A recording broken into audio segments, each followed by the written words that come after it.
All right, so today I wanted to make a movie about the Sense-Machine.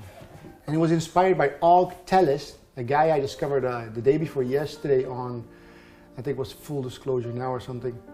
And his video wasn't watched very much. But the point is, he had in his own YouTube channel quite a few subscribers for what he's speaking about, which is surprising and pleasant to see that there's enough people that can follow this material. And what I found interesting about it is I'm combining it with the insights I got from, for example, my own life, of course, and all the other things that I've seen and done and gone through and studied and whatever you want to call all that stuff, right? The process, whatever. So the discovering of what is. And Barry Long has a book called Origin of Man and the Universe. And it describes the Sense-Machine. Now, Aug Tellez is talking about this kind of device where I think he's been or something, I don't understand exactly, but he thinks it's a device that's like an alien thing. I don't think it's an actual device, but actually he thinks he's approaching what is called the Sense-Machine. And the Sense-Machine is the very essence of what makes this holographic projection real. In other words, what he's talking about, he's talking about the approaching of that mechanism which brings eternity into existence. In other words, eternity is the uncreated, the unformed, the potentiality, the pure potential of all that can ever be and that all that ever will be, right? That's eternity. And eternity takes place all now. It doesn't take place in time. Eternity is itself the now. Now, however, for eternity to make sense, it uses, or what you could say, it is what we would call the Sense-Machine. Barry Long calls it the Sense-Machine. In other words, since eternity is all now, past, present, and future, all now, all possibilities that could ever be are unfolding right here, right now, in what we would call parallel dimensions, or alternate realities, or different timelines, or whatever you want to call them. But the point is, they're fractals. Eternity, because it is everything, every possible combination, every possible thing that could ever be imagined in the entire universe, all in an instant. And the instant is not a second, a microsecond, a nanosecond. It's not a fraction of anything. It's instantly. It's not in time at all. It's instantaneous, right? And for that to come and make sense, the thing itself, like the holographic matrix source, God consciousness, life source, Brahman itself created this thing so that it could have different facets of itself to experience itself. In other words, the Sense-Machine makes it possible for this, for example, to be a fractal experienced as though it is in time and space. So what the Sense-Machine does, it takes the eternal incoming flow of all possibilities and it focuses that through a lens onto what we would call space and time. So three-dimensional space and time is the canvas on which it projects itself, right? So the God consciousness, or the eternal all possibilities, the pure potentiality, the all-encompassing God idea without having been created, the void, the emptiness, the pure potentiality, focuses onto the Sense-Machine, and the Sense-Machine then projects it into what we would call a canvas of space and time. It's not a flat canvas like what we would have on projecting a movie on, but it is a three-dimensional canvas, because it's the space, like we would call that space, the canvas is space itself, plus time. And when it happens like that, the consciousness itself can experience itself as eternity, but in segments, in frames, in singular fractal expressions of itself. It doesn't have to be one conglomerate of chaos. However, this system that we're in right now, that we live in, would be, that's why the flat earthers come to these conclusions that they find domes and they find, lenses, really what they find. And in this case, I think Aug Tellez, what he's describing is that maybe a previous civilization, I think it should be a previous civilization, has found the point from which to us, because there's no point in reality, there's no physical space at all, there's no material existence in any other way other than the projection of it. The 3D simulation, holographic projection of it. This is not really physical in fact, in reality. It's a projection of that consciousness onto the screen, appearing as form. So what I think he's describing is what he's found he found this sense machine, which is to us a location.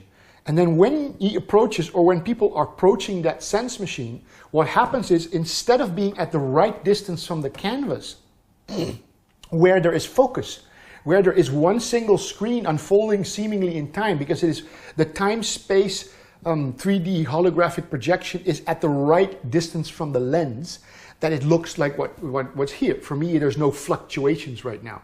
It seems like a stable holographic projection. There's no shimmerings, there's no vibrations, there's no different frames, different fractals. There's a seemingly stable stream. That's what a sense machine is supposed to do. However, when you start going back into the stream, and I think that's what he's talking about when they found this in the underground bunker, which I think must have been from a previous civilization that also tried to find the physical location. That's why he seems to assume, and although it's a valid assumption as well, to me I don't think it is actually a device made by aliens.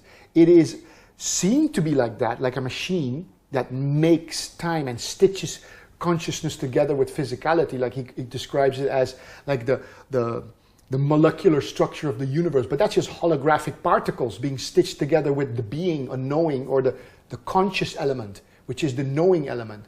So what it really is the stream, when you walk towards that sense machine, which seems to be in a location somewhere in a bunker, apparently underground, but really what it is, it's the lens. And to us, who think it has to have a location, because for us everything has to have a location, because we're in the formal world among things. We've already degraded into not the eternal, but the eternal expressing itself in duality.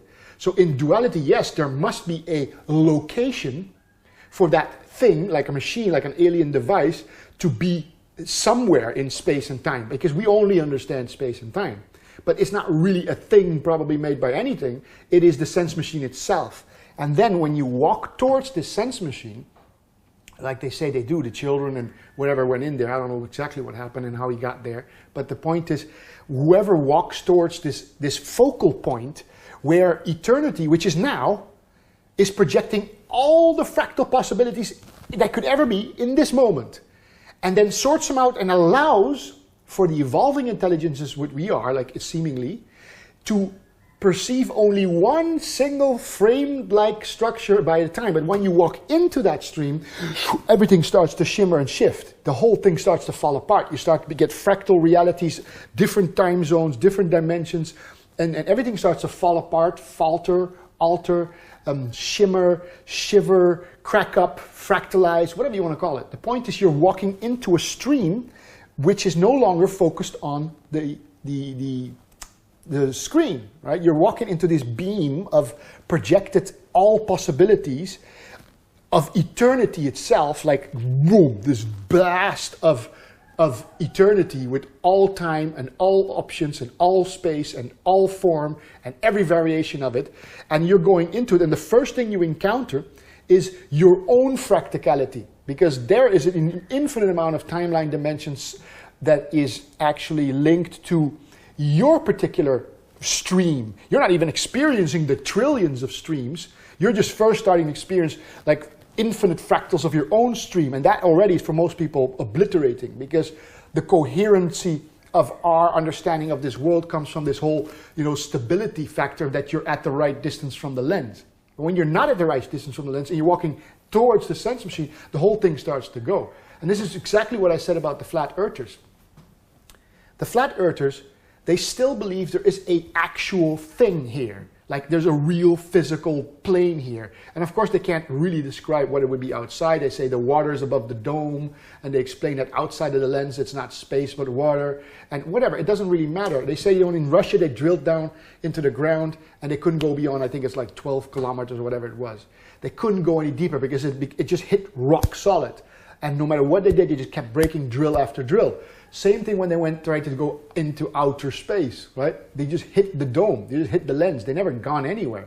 And when you go left, right, and front and back, and northeast and southeast and whatever, you always end up going nowhere, because you're not going anywhere at all, anytime, anyway. You're just within the projection. And so when you try to find a physical end to a holographic 3D simulation projection, you're only going to find eventually a fluctuating because you're getting out of focus. You're moving out of the range, which is this Earth plane, let's say we call it. And once you get to the Antarctic, or once you get too high up, or once you get too low down, you're actually leaving the camera. You're actually stepping beyond the lens. You're stepping back into the projecting screen of consciousness. But it is actually consciousness, like he was talking about the time machine, kind of like weaving together, stitching together consciousness and physicality.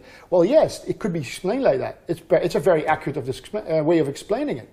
Because what he's saying is that the I am, the aware aspect, that which is knowing what I'm saying right now, that which is aware of this video that you're listening to. If you're listening to this video, something is aware. It's not your eyes and your ears. Something is aware that you have eyes or ears, or that you're hearing and seeing. There's something that's aware that you're seeing.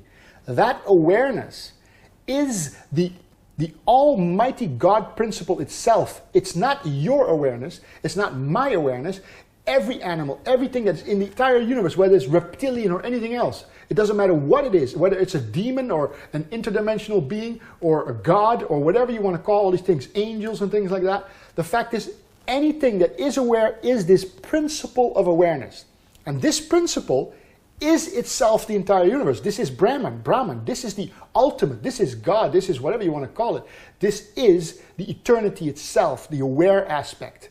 And then it wants to experience itself, you could say, and it stitches together with what we would call this formal reality. And so here we have the degraded form of form, the degraded level of being, which is form, and being stitched together. So there's consciousness or awareness, presence, there's pure perception. I use these different names, but they're really one, right? This is what is listening to these words. This is what is hearing these words when I speak it myself. I'm aware of my hands, I'm aware of my voice, I'm aware of the lights and the camera. That's that thing which is aware of that which is stitched into it. And that which is stitched into it is the holographic 3D projection of what we would call sense perception or form. But there is in reality no form at all. There is only the eternal. But the eternal streams down through the lens, and then it fractalizes into an infinitude of possibilities and projects it onto what we would call space-time. And therefore, now the possibilities of infinitude can now be experienced in a coherent fashion, which we would call a time segment, like seconds, minutes, hours, years. And then we can say, well, this guy lived 70 years. And he had what seems to be a coherent form of experiencing itself, which is consciousness, God, the only thing, experiencing itself through that form in a period of what would seem like 70 years, but it's all taking place right now, because there is only now. It just seems to our evolving intelligence to be on a timeline to make sense of it. That's why it's called the sense machine. The sense machine makes sense of eternity. It's eternity itself using the sense machine to project itself, all its ideas, and for that to be coherent and understandable, it must step down and down and down and down into something that now we would call space-time, right? And this physicality is that kind of projection, and it seems to be stretched out over time, because otherwise it wouldn't make any sense. That's why it's called the sense machine. So I think what Aug Tellez speaks about is what Barry Long speaks about in his book Origins of Man and the Universe, the most brilliant book I've ever read in my entire life. There's not a single book I came across. The Book of the Dead and all these things, they are left in the dust compared to this, because this is written, 15 years ago, whatever it was, right? Or 10 years ago. So it's more significant to us than the books that were written in other times where perceptions and conditioning was different. But the point is, what he's describing as this fluctuating fractal system of flabbergasting, past is future, future is now, it's all taking place now, but we're looking for ourselves in making sense of where we're going, when really we've already set the very path we're on, and we realize we've already set the path. We're actually just going back towards what we already know we are, which is the eternal moment of ever-present consciousness, which is the unformed, uncreated, unaffected. This is the effectual world of cause and effect, change. Everything changes and dies here. It shows it's not real. I mean, if I can, by the blinking of my eyelids, make everything that I could see normally disappear except some of the lights on my face. I basically open up, now I see cameras and I see everything, I see my own hands. Well, how can it be that with just closing my eyelids, wham, bam, the whole thing's gone, boom, gone, back, gone, back. So eyelids define this reality? Well, what a reality that is. A reality that can disappear with 2 millimeter thick eyelids, bam, and it's gone. That's not a reality, that's an actuality, that's a sub-effect. And we're living in the sub-effect because otherwise eternity couldn't experience itself. It must plaster it out. Reality must spread out itself amongst an infinite amount of time and space to express its eternal nature. Eternity can't just be boom, because then there would be the whole thing and it would be over and without ever having existed. That's why nothing ever happens in reality. Reality is just never began, never started, never ended, never is in a process. Reality is bang. It is the only thing there is. And then it decides by itself, for what reason, we can never answer that question, the what question. It just wants to experience itself, let's say. That's just a way of saying it. And to do that, it must step down. And in the process of stepping down, all kinds of distortions happen, because how the screw name balls you can ever express an eternal, infinite, omnipotent, all-encompassing God, eternity, reality in this kind of way. It's just so lame, like my words are lame. I mean, that's why Aug Tellez says he can't describe any of this stuff. Of course he can't describe any of this stuff really well. I mean, he does a great job because he has the capacity to describe and will use words to paint this idea into sense. It's exactly what the universe is doing itself. The universe is painting its own ideas on the canvas of this. And words like I'm using, like Aug Tellez is using, are used to paint the idea of his insights into the reality of this thing, whatever you want to call it, the holographic simulation projection thing. He's painting it for us with his words onto the canvas of sound and mind, which is the language which is then coming through his English words, coherently put together onto what would be a comprehensible mind canvas. We're doing the same thing. The universe is doing. The universe is doing the same thing that I'm doing in these words. And Aug Tellez is doing. He's describing something indescribable and therefore making sense of something that really doesn't make sense. And this is what the universe is doing with this itself, all of this. And it's doing it on that canvas of 3D space and time, using the sense machine to project its eternal beam of consciousness of all the potential ideas in the entire universe, which are all now, instantaneously. And it says, okay, well, to make this into something that's comprehensible to myself, I'll spread it across space-time and put it into fractals so that each individual line seems to be a coherent, solid line, and therefore people believe they exist as a thing for so many years, and the days go by and the months go by and stuff like that. That's what the holographic system is. And it's the sense machine he's talking about that is causing, when you approach it, that the whole thing fluctuates. And unless you are willing to be as nothing, unless you are the stillness and silence itself, the pre-existent eternal state of the void, the emptiness of the eternal, unless you can rest as that, your whole reality starts to just fall apart, because it is a holographic projection. It is a simulated projection. It is nothing but a streaming of an idea and just one fractal. But when you start getting back to it and you're not stable, everything falls apart. That's why people don't want to hear these things generally. That's why the masses out there prefer to go to, their happy hours and watch movies and whatever. They're just in the stability of this one fractal. Once they start analyzing the fractality of things, once they start questioning the nature of their own mind, once they start, really trying to inquire into what the hell this thing is, they start to find that everything they believe in, politics and religion and medicine and everything, is false. It starts to just fall apart. The whole illusion of it, the whole delusion of it, the whole constructs, all the software programming, all the different constructs of belief systems, they are shattered. There is no reality to getting married. Married is it's just an agreement of some bullshit made up story. There's no reality to money. There's no reality to even time, right? When you start discovering all of these things are just constructs, software programming, certain kinds of code And when you see through the code, then your world is no longer what it is, because you realize that's nothing but a projected code. And of course that makes people insecure and causes cognitive dissonance. Of course it does, because all of your programs are false. Finally, the only thing that isn't false is eternity itself. In the end, the only thing that remains is nothing, because the only thing that remains is not a thing itself. It is just eternity, empty, ever-present, all-potential, quantum field of empty nothingness with all the potential to be everything in an instant before having been created or having been destroyed. There is no time, there is no space, there is no dimensions, there's no weight, there's no taste, there's no sound, there's nothing definable, because it is the very essence of all that is. It can't be defined because it's infinite, it's eternal.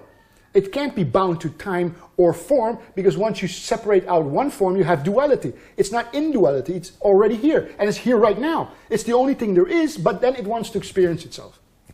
And then comes down through the sense machine into this beam of conscious light through a prism, picks up different ideas in its own consciousness, which are the Platonic solids, and then creates all the variations of what we're doing. Because Aug Tellez is just another version of what's sitting here. It's just a slightly different imprint. Like when the light of consciousness beams through the sense machine, it picks up what are called the Platonic solids, which are ideas like man and words and age and size and weight and all these different conditionings, and then it projects through the lens, and here is sitting a version of various different lenses, different prisms, that pick up different colors and ideas, and as it projects, then there's a slight variation between myself and Aug Tellez in the way that we express these things. And then another person over there, and that's why there's a black horse, a white horse, a brown horse, a small horse, a big horse. It's because the idea of horse is picked up, and then the idea of black is picked up, or brown, or old, or young, and then sick or not sick, and then in an area where it's cold or warm. And then all these different ideas are picked up, and then boop, boop, boop, boop, boop, boop, boop, boop, and we got this seemingly physical reality of infinite expressions as a fractal reality of the one stream coming in. And going back into that stream, you either go crazy, or you drop all the illusions that we've got, all the concepts that we've got, all the preconceived ideas, all the indoctrination that we've got, all the ideas we got about a physical universe and all the nonsense that science taught us, which is mostly nonsense, and of course religion and all these things. And once you are able to be as nothing, only when you're able to just let go of all diversions can you actually go back into the stream and get behind the sense machine through the lens on the still side of eternity. Eternity cannot be approached when you're still holding on to Maya, when you're still go with the flow, when you're still, oh my God, impressed by this and that, and before you know, you're off to one fractal over here, and you can get lost in it for several days, months, years. And that's why we say so many people have so many lives, right? Because in a way, what you do is every life you get lost, because the fractals are like coming at you, Maya's coming at you, and you get lost in the samsara of all things. And then you're like off here for a while, and you finally get back on track, but then, you get lost again. And that's probably why there's some of these even demonic entities that tried to get back and got shattered and became like interdimensional rapist, pedophile, crazy people like we have walking around the earth, psychopathic narcissists everywhere, especially in the higher echelons of organizations and politics and things like that. So the ruling elite in a way are those who tried to get through, got fractalized in their own consciousness, became somewhat demonic and satanic and therefore started becoming greedy, couldn't handle the fractured psychosis that they got into. And because of the psychosis, now they came back, but you got some special powers from it, because you always, when you go in, you get insights, and you become more intelligent, but yet when you're all screwed up and psychopathically fractured, you end up trying to use that in your own benefit, because you haven't realized yet that which is aware of everything is the same as you, as in me, and is in everything. There's only one aware consciousness. This is the universal awareness, the I am. This is not separate in me than from you. This is not different in me than from you. This is not different in me than a dog or a cat. There's only one conscious element. And that would we call the God element, or the conscious element. And now that conscious element is interweaved and stitched up with the holographic projection. But once you get back, if you really want to get back to the source, You have to let go of all these illusions. You have to let go of addictions, the need to become part of form, the need to be special, the need of anything to be like, oh, my family, your family. It's all very particular. It's not important at all. When you recognize your true nature, when you recognize that that which is aware of this video right now is not bound to the body, mind, or any of that system, not even bound to the whole holographic projection. That already exists behind it. Eternity is the aware element. And then it stitches itself up with holographic simulations, which is this formal thing. And that's why we see all kinds of weird structures. Now, apparently what Aug Tellez is saying, they found a way to tap into this sense machine, which is all taking place now, and therefore they can alter certain things in time, because in time, it doesn't really exist. It just appears to be here right now. What happens really is if they could affect the sense machine, they're just going in to the fractal over there, and then something else changes in a fractal over here. So they're messing with the sense machine. It can't affect eternity. There is no problem. In the pristine state of the organic form, like he speaks about, all is still well. Eternity is never affected because it's not a thing that can be affected. It's the pure potential, eternal source of everything.